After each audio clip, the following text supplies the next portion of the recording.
वैसे तन्ना इतना भी नहीं मेरा दुनिया बताओ, इतना तू दिखावा करे। अब मैंने क्या कह दिया? अरे तू कुछ कर है, इसका पहले तेरी खांसी कह दे है। अब 2 हफ्ते तक ज्यादा खांसी, बलगम में खून आना, लगातार बुखार आना, भूख और वजन का कम होना, ये टीबी के लक्षण है। अच्छा, तुम कहते हो भाई? अपनी नजदीकी सरकारी स्वास्थ्य केंद्र पर जाके अपनी टीबी की मुफ्त जांच करवा ले। अरे यदि टीबी आता है तो हर रोज टीबी की मुफ्त दवाई खाना, साथ ही साथ हर महीने 1000 रुपये पोषक आहार के लिए उपचार के दौरान सीधे अपने बैंक खाते में पाना। इस मदद के लिए बस टीबी के मरीज को अपना आधार नंबर और बैंक खाता सरकारी स्वास्थ्य केंद्र पर लिंक करवाना होता है। ये तूने बढ़िया बात बता दी भाई। एक बात और सुनता हूँ, इतनी जल्दी ना करे, ये सरकारी सुविधाएं प्राइवेट डॉक्टर्स के पास इलाज करवा रहे टीबी के मरीजों के लिए भी मुफ्त उपलब्ध हैं। और अधिक जानकारी के लिए टोल फ्री नंबर 1800-11-6666 डायल कर लिए। आइए मिलकर टीबी को हराएं। टीबी हारेगा, देश जीतेगा। राष्ट्रीय स्वास्थ्य मिशन, स्वास्थ्य विभाग हरियाणा द्वारा जनहित में जारी। नमस्कार, ये आकाशवाणी चंडीगढ़ है। अब आप प्रतीका से प्रादेशिक समाचार सुनिए। पहले इस बुलेटिन के मुख्य समाचार। केंद्र सरकार ने मेधावी छात्रों को वित्तीय सहायता प्रदान करने के लिए पीएम विद्यालक्ष्मी योजना को मंजूरी दी। हरियाणा के मुख्यमंत्री नायब सिंह ने कहा कि जल्द ही मुख्यमंत्री ग्रामीण आवास योजना के तहत 2 लाख योग्य प्रार्थियों को 100 वर्ग गज के भूखंड दिए जाएंगे। मुख्यमंत्री ने लाडवा बस अड्डे से जोधपुर, सालासर और ज्योतिसर के लिए बस सेवा शुरू की। हरियाणा में राशन वितरण में जानबूझकर देरी करने वाले डिपो होल्डरों के खिलाफ कार्रवाई की जाएगी। हरियाणा के जनस्वास्थ्य अभियांत्रिकी मंत्री रणबीर गंगवा ने भविष्य में सीवरेज और पानी की जरूरत को ध्यान में रखते हुए परियोजनाएं तैयार करने के निर्देश दिए। और हिसार जिले में डेंगू के 700 मरीज सामने आए।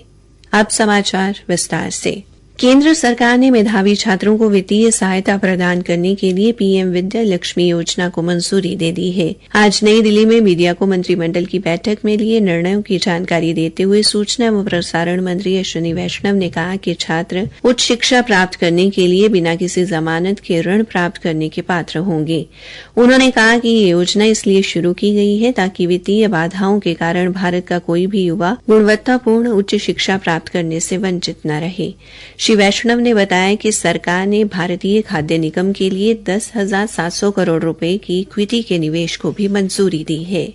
हरियाणा के मुख्यमंत्री नायब सिंह ने कहा है कि प्रदेश सरकार जल्द ही मुख्यमंत्री ग्रामीण आवास योजना के तहत आवासीय भूमि से वंचित 2 लाख योग्य प्रार्थियों को 100 वर्ग गज के भूखंड देगी। इसके लिए अधिकारियों को आवश्यक प्रक्रिया पूरी करने के निर्देश दिए गए हैं।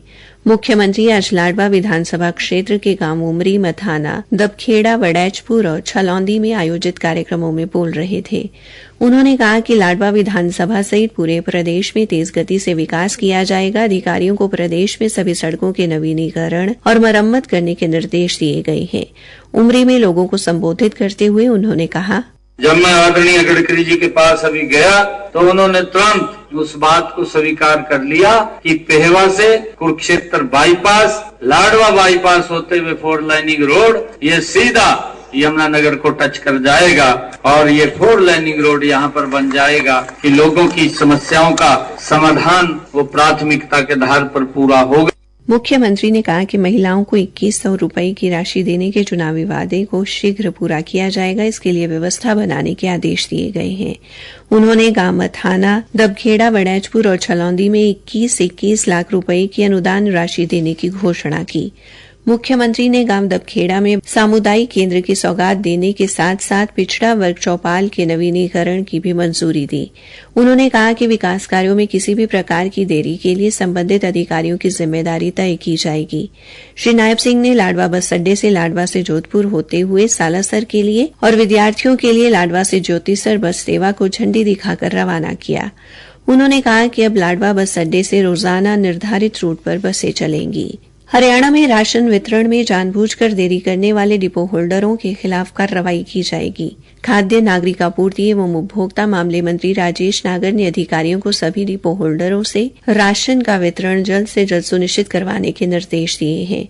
श्री नागर आज चंडीगढ़ में खाद्य नागरिक आपूर्ति एवं उपभोक्ता मामले विभाग के जिला स्तर से लेकर मुख्यालय स्तर तक के वरिष्ठ अधिकारियों की बैठक की अध्यक्षता कर रहे थे।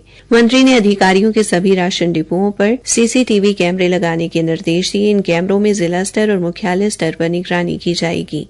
उन्होंने कहा कि गरीबों के राशन में गड़बड़ी कतई सहन नहीं की जाएगी। गड़बड़ी करने वाले डिपो होल्डरों को संरक्षण देने वाले अधिकारियों को चेतावनी देते हुए मंत्री ने कहा कि शिकायत मिलने पर दोषी पाए जाने वालों के खिलाफ सख्त कार्रवाई की जाएगी। श्री नागर ने कहा कि सभी डिपोओं पर राशन 1 तारीख से पहले पहुंच जाना चाहिए ताकि गरीब लोगों को समय पर अनाज मिल सके। उन्होंने राशन वितरण का ऑनलाइन डेटा अपडेट रखने के निर्देश भी दिए। मंत्री ने कहा कि एक परिवार के केवल एक व्यक्ति को ही राशन डिपो का लाइसेंस मिलना चाहिए। मिली भगत से कई डिपोओं का लाइसेंस लेने वालों के खिलाफ कार्रवाई की जाएगी। प्रादेशिक समाचार आकाशवाणी चंडीगढ़ से प्रसारित किए जा रहे हैं। हरियाणा के जन स्वास्थ्य अभियांत्रिकी मंत्री रणबीर गंगवा ने अधिकारियों को निर्देश दिए हैं कि गांव और शहरों के लिए विकास उन्मुखी परियोजनाएं तैयार करें ताकि आबादी बढ़ने पर नागरिकों को सीवरेज की सुविधा और पानी के लिए परेशानी न हो। उन्होंने कहा कि परियोजनाएं आगामी 20 से 25 वर्षों की स्थिति को ध्यान में रखकर तैयार की जाएं। श्री गंगवा आज पंचकूला में अधिकारियों की एक बैठक की अध्यक्षता कर रहे थे। मंत्री ने अधिकारियों को निर्देश दिए कि इस बार बरसात के मौसम में सीवर बंद नहीं होने चाहिए, इसलिए समय से पहले सीवरों की सफाई करवाई जाए। बाद में पत्रकारों से बातचीत करते हुए श्री गंगवा ने कहा कि प्रधानमंत्री नरेंद्र मोदी का सपना है कि हर घर में नल और हर नल में जल हो। जल जीवन मिशन के तहत हमारे जो सेंट्रल गवर्नमेंट से स्टेट का शेयर होता है, उससे जो पैसा आया उसके काम लगभग कंप्लीट कर लिए गए हैं। अमृत योजना के तहत शहरी क्षेत्र के अंदर कार्य नई पाइपलाइन बिछाने का हुआ है। नई आबादी है तो उसका भी बिछाने का काम कर रहे हैं। अच्छे गांव के अंदर और चाहे शहर के अंदर अब भी जो रह गया उसके भी एस्टीमेट बना करके हम जल्दी से जल्दी उसका पाइपें बिछा करके लोगों को स्वच्छ जल देने का काम करेंगे। मंत्री ने कहा कि जल जीवन मिशन के तहत पुरानी पाइपों को बदला जाएगा। उन्होंने कहा कि किसी भी स्तर पर भ्रष्टाचार को सहन नहीं किया जाएगा। हिसार जिले में अब तक डेंगू के 700 मरीज सामने आए हैं। पंचकूला के बाद हिसार डेंगू से सबसे ज्यादा प्रभावित है। हिसार के उप सिविल सर्जन डॉ सुभाष खत्रेजा ने बताया, हिसार जिले में 407 केसेस आए हैं और डेली 4 से 5 केसेस स्क्रीनिंग में और सैंपलिंग में आ रहे हैं। शहर से ज्यादा हैं, 75% के आसपास जो भी केसेस हैं शहर से ही हैं। उन्होंने बताया कि बढ़ते मामलों के मद्देनजर स्वास्थ्य विभाग ने डेंगू की रोकथाम के लिए प्रयास बढ़ा दिए हैं। घरों में जाकर डेंगू का लार्वा नष्ट किया जा रहा है। की ट्रे और जो भी डंप एरिया है, जहाँ छत है, जहाँ टायर, कसौरे, नारियल के फॉल पड़े हुए हैं, या पशुओं की पानी पीने की जो टैंकी है उसमें पानी बार बार उनको स्क्रब करा के साफ करा रहे हैं। और कूलर्स जो अभी लोग चला भी रहे हैं उनको भी हम स्क्रब करा के बंद करा के रखवा रहे हैं ताकि ट्रांसमिशन खत्म हो। अंडे जो भी चिपके हुए हैं वो स्क्रब करके वॉश हो जाएं ताकि अगले सीजन में भी ये अंडे मच्छर का रूप ना लें, क्योंकि ये मच्छर बनने वाले जो अंडे हैं 2-2, 3-3 साल तक जीवित रहते हैं और अनुकूल वातावरण मिलते ही पनप जाते हैं। डॉक्टर सुभाष ने बताया कि स्वास्थ्य विभाग और नगर निगम की टीमें मिलकर शहरों में फॉगिंग कर रही हैं और उन 850 तालाबों में मछलियां छोड़ी गई हैं जहां लार्वा मिला है। उप सिविल सर्जन ने लोगों से भी सावधानी बरतने की अपील की है। संडे ड्राई डे मनाएं, उसमें हम लोग अपने ही घर, आसपास का एरिया, छत, इन सब की सफाई करें। और सन डाउन हो तो हमने स्लीव डाउन करनी है ताकि हम पूरे कपड़े पूरे बाजू के पहने। और जो भी ऐसे इफेक्टेड एरिया हैं या जहाँ पे ज्यादा वेक्टर डेंसिटी है मच्छर की, वहाँ मच्छरदानी का प्रयोग करें। मॉस्किटो रेपेलेंट रखें और जो भी पूजा की अगरबत्ती के साथ एक मॉस्किटो रेपेलेंट जलाने का भी एक अगर हम मुहिम चलाएं तो बहुत अच्छा रहेगा। महापर्व छठ कल नहाय खाय के साथ शुरू हुआ। सूर्य उपासना के 4 दिन के इस पावन अनुष्ठान में आज देर शाम खरना का विधान संपन्न होगा। इसके बाद लगभग 36 घंटे का निर्जला उपवास शुरू होगा। कल शाम अस्त होते ही सूर्य और शुक्रवार प्रातः उदयमान सूर्य को अर्घ्य अर्पण करने के साथ ही महापर्व का समापन होगा। इसी के साथ ये समाचार बुलेटिन समाप्त हुआ।